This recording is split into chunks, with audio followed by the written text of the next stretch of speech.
I realized something today. I'm figuring things out when I'm looking at the NHL schedule and going, so the traditional season previews I won't be able to do.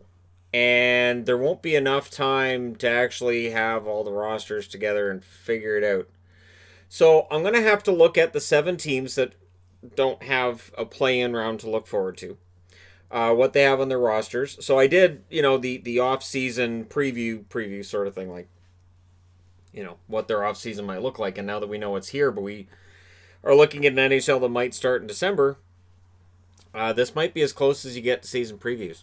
So I'll go into my graphics program and make up a nifty little graphic for this. And yeah, this might be as close as we get to actually having um, previews for this off season. So we're in a strange land right now where time is of the essence. So when you look at the Detroit Red Wings, and of course this year, with the 39-point season, it was kind of a disaster. When we look at the players that are leaving, Sam Gagner, Jonathan Ericsson, Trevor Daley, Cody Golubeff, and Jimmy Howard. I could see, of those names on the board, I could see Daley maybe coming back for one more year to mentor players. Maybe Ericsson. I don't think it'd be both. And again, I know people are like, oh, not Ericsson, but it would be for less money. And Detroit has a ton of money. Detroit also has pretty full group of forwards, and it'll be interesting to see what they do this offseason. Because your first line you've got, and again, when I do these depth charts, don't take the lines as the gospel. Don't.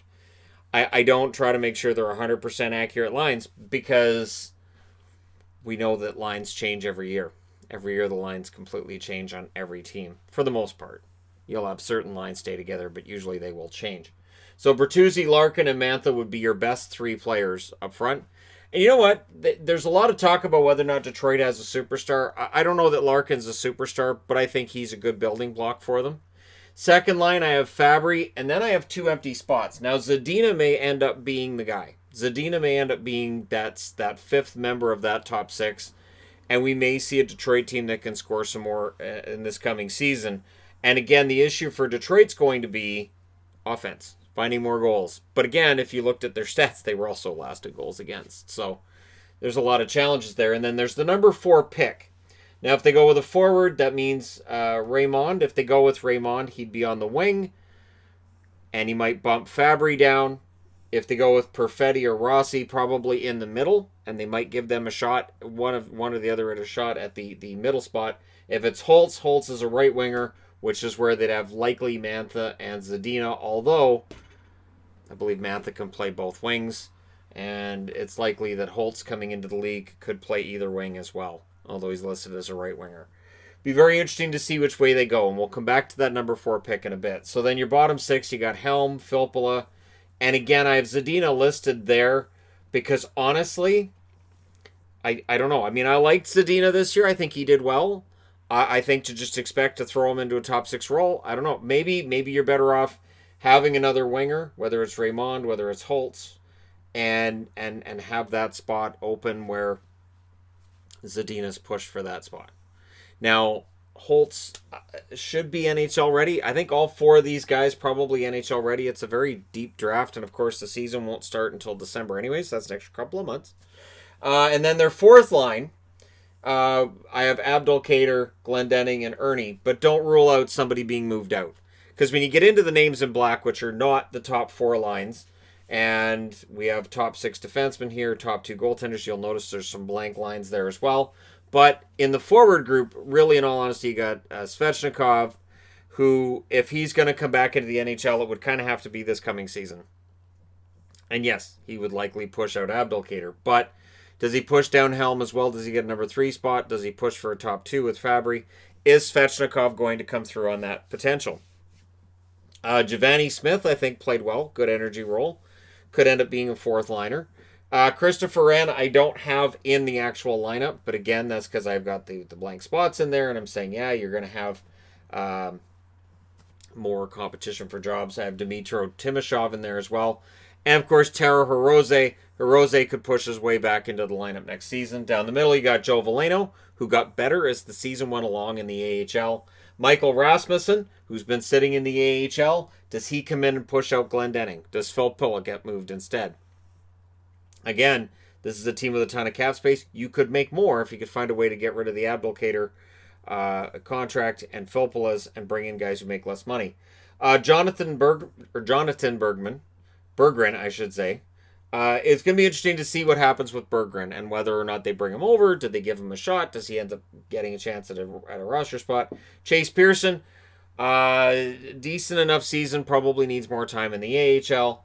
And, of course, I have Brendan Perlini here. I didn't think Perlini in Detroit was as good a fit as likely was hoped for by Steve Yzerman, but you get Fabry, so Fabry was pretty fantastic. And so, it's not too bad to get a hit with Fabry. Yeah, Perlini was a miss, but it didn't really hurt them. So their forward group, is there a lack of a superstar? Yes. Do they have almost enough top six forwards potentially to make that step? Not necessarily playoffs, but things could get better. Especially if Zadina plays top six. If they go with Raymond, I believe Raymond is a left winger. That would bump Fabry down to third line. Then you've got a hole in the middle. Then you have that need for a center. And there aren't any really big centers available as UFAs. So then you're looking at probably bringing in Rasmussen. Maybe they bring in Veleno. It'll be interesting to see what Detroit does. Now with the blue line, it's been a misadventure. Again, they didn't score. They didn't stop the other team from scoring either. It was a bad year all around. You have DeKaiser, who was on the IR at the time of the pause. Hronik, Nemeth, Lindstrom, probably your top four without adding a free agent. But if they can add Krug or if they can add Tyson Barrie, and if they can entice either of those defensemen. Now, if Krug decides to stay in Boston and sign for less money than he might make on the market, that'd be interesting. But Barrie might be a good fit for Detroit. Tyson Barrie could be a good fit for Detroit. Would be a really solid offensive defenseman and take some pressure off Hronik there. And then Bowie I have in the top six, but you could argue for Hicketts. You could argue that Jared McIsaac may get a shot at a spot there, and I know I've got guys on the wrong side here because, with defense, you're going to have a lot of either right or left defensemen. I don't think it's as important as we make it out to be a lot of the time as fans. Gustav Berglund, Albert Johansson, and, of course, Dennis Cholowski, who you could look at it as either a setback that he was in the AHL. I look at it as not a setback, but I look at it as that's better for his development, being in the AHL rather than being in the NHL. I didn't think he was 100% ready when he was up. And then you've got Alex Biega, good number 7 defenseman. Moritz Seider. And if Seider can make this team and push Bowie down to the number 7 spot, you might have yourself a pretty good blue line there. And Kyle Wood, who's a restricted free agent this summer. So the blue line, it does need work. They definitely need to add somebody. They have cap space to do it. At a time where there aren't very many teams that have cap space, they have the cap space to add somebody. And like I said, either Krug or Barrie would be my bet. But again, you're going to have to sell somebody on the long-term plan of, okay, so we were the worst team in the league, 39 points, but we're going to get better. And then in net, I think Bernier played well enough that if they decide to go with him as the starter, I don't think that hurts them. You look at Bernier's record, it wasn't too bad, which makes you wonder why was Howard played so much, which was a question mark during the season. And you look at Howard's record, you look at where Detroit ended up, and that's where, for people who get mad that I might insinuate maybe the team was tanking, they were not going out every night and trying to put the absolute best roster they could on the ice. They were looking at the long-term picture. They were, all right, well, if we lose tonight, it's not a big deal. We're not in a race. And so we're going to, have Howard's going to play. It's fine. It's not a big deal. Now, I do have a line here because you don't have a goaltender at this point. Now, it is possible that they could target Anton Khudobin. The same as it's possible they could target a guy like Hoffman to play on the wing. So if they added Hoffman and they added Barrie, that fills in 2 holes in this roster. And they'd have the money to add all 3. So if they picked up Khudobin, had Khudobin and Bernier, that's a sizable improvement on their goaltending. And then they could alternate who plays. And I think that could work well. Now, Philip Larson had a challenging season this year. after coming over, and so he needs more time. And Calvin Pickard, it's been shown, is not an NHL level goaltender at this point. So when I look at this depth chart, are they going to be a playoff team next year? No. Are they going to be as bad as they were this year? No. Teams don't finish last overall 2 years in a row very often. So I don't see this necessarily being the worst team in the league. The number 4 draft pick may very well end up influencing the blue line if they go with Drysdale. So if they go with Drysdale at number 4, and the way this could work is that Yzerman says, I'm going to take Drysdale at 4. I think Drysdale plays right away, and Seider's going to come in. I'm speaking as if I'm Yzerman on this. I'm going to pick up Hoffman up front and Hudobin in net. And then if he has faith that Seider's coming in, Drysdale's coming in, and Chalowski is good to come back from being exiled to the American League for a year. And if you believe in Lindstrom, and he looked very good in his call-up this year, if you believe in that young blue line, you may not have to go out and get Kruger-Berry. You may say this blue line is coming along nicely. You may just look at picking up a goaltender and a forward, and you might be able to pick up Hoffman and Hudobin.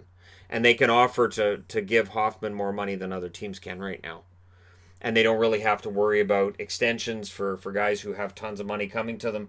Although there are restricted free agents on this board, I don't think they're going to have a hard time getting them to stick around for a year or two on bridge deals while we go through the pandemic that's currently going on. And they could very well weaponize their cap space, which could change everything on this board. Meaning, Steve Yzerman could go out and say, you know what, we want to get more prospects, we want to get more futures for this team. We can give up cap space to make that happen. So you want to give us a dead contract, you want to give us a contract you don't like, we can afford to do that. And in this era, thanks to a flat cap, Detroit's in better shape to do that than almost anybody else. Ottawa's number 1, Detroit's number 2. So they're going to be busy on draft day. They just have the one first rounder that I saw. But in the second round, they could be busy in that they have the Oilers' second pick and the Capitals' second pick on top of their own. And then it looks like they have the Sharks' third round pick this year. So that's 2/3, 3 seconds, and a first. And they would have had, there's the possibility they'll have a 4th round pick this year from Edmonton. The Athanasiou deal, or no, the Green deal that they made with Edmonton, depending on what happens with Edmonton and the role that Green plays for that, they could have Edmonton's 3rd round pick this year as well. So they could have another top pick. And again, this is a very deep draft.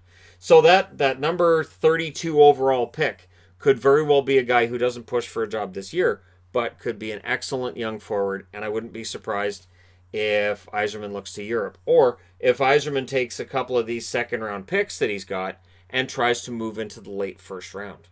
And says, all right, there's somebody I want, whether it's a Reichel, whether it's Paderka, somebody else from Germany. Maybe it's just somebody we're not even talking about yet. Somebody that he's like, I really like this kid. So he hasn't been afraid to take a chance. And I do think Detroit, I think we're seeing a team that should get better next season. I don't know how much, but I think they'll get better. So the biggest change between the last time I did this video and now is we now know that it's a flat cap. We now know they will have the number 4 pick, not number 1. And we have a better idea for how the Red Wings are in good shape if they want to improve things or if they want to weaponize that cap space and kick that can another year down the road.